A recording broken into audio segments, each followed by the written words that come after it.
Hi, and welcome to Off the Beaten Tracks, the only show on YouTube where men are men and women are mostly made of mud flap rubber.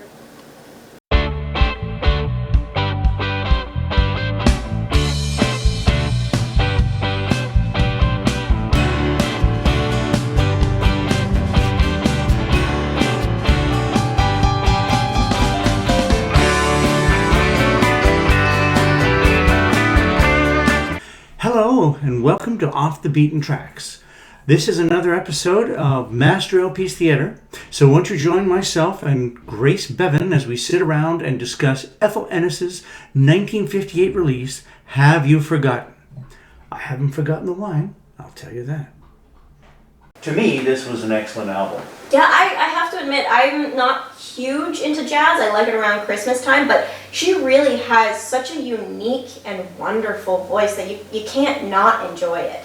It's smooth, it has a really interesting quality. I thought, actually at times, there were moments where she sounded like Doris Day.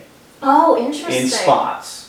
And yeah, I just found I really liked the instrumentation and the arrangements on this, and it's a thoroughly enjoyable album. The songs are good. I mean, sometimes they can be a little bland on these things because however they pick these songs, I don't know, but sometimes they drift into... Well, it's always, at the end of the day, it's about love, and it's about, the seasons of that. And there are only so many ways you can sing that.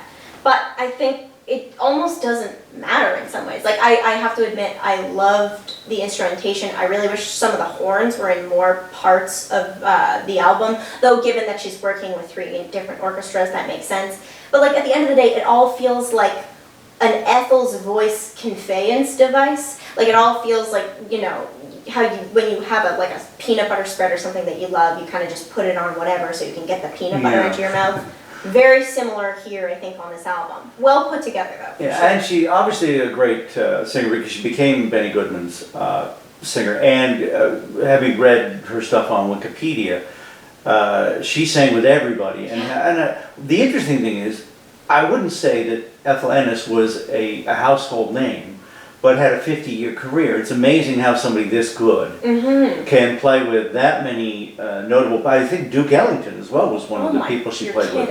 And how, until I bought this album, I don't think I'd heard of her. No, and I mean, she's got a voice that I feel like could sit among the jazz greats. Like, I'm surprised I haven't heard of her. Once I heard this, like, she has a quality, to me almost, that reminds me a bit of like more of a clear-toned Ella Fitzgerald. Like, just very smooth. Like, I remember thinking, this is a salve.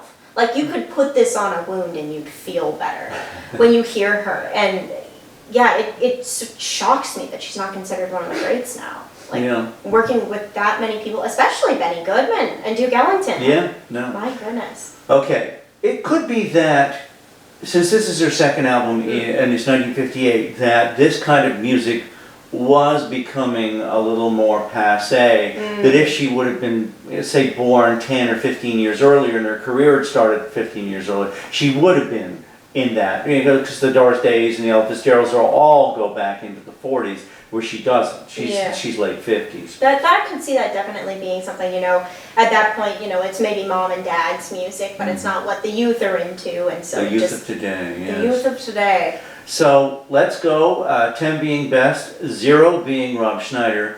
Where would you put this? The cover. Let's start with the cover. Cover, I'd say a solid 7. It's nothing particularly special, but it's a lovely photo. We've got a nice filter going on with it.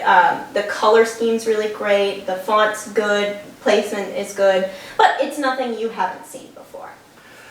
I have a weakness for these covers. I love this cover. I would give this at least an 8, maybe an 8.5. But that's just me, and I realize that there's just something about those sharp colors that I really love.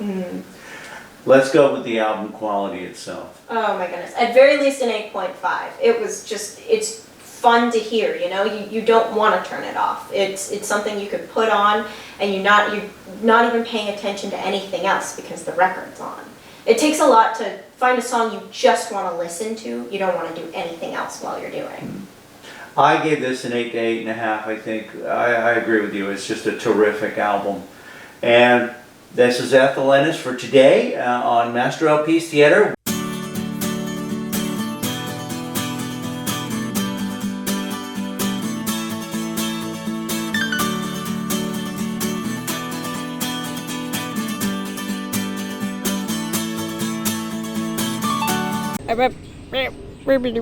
Okay.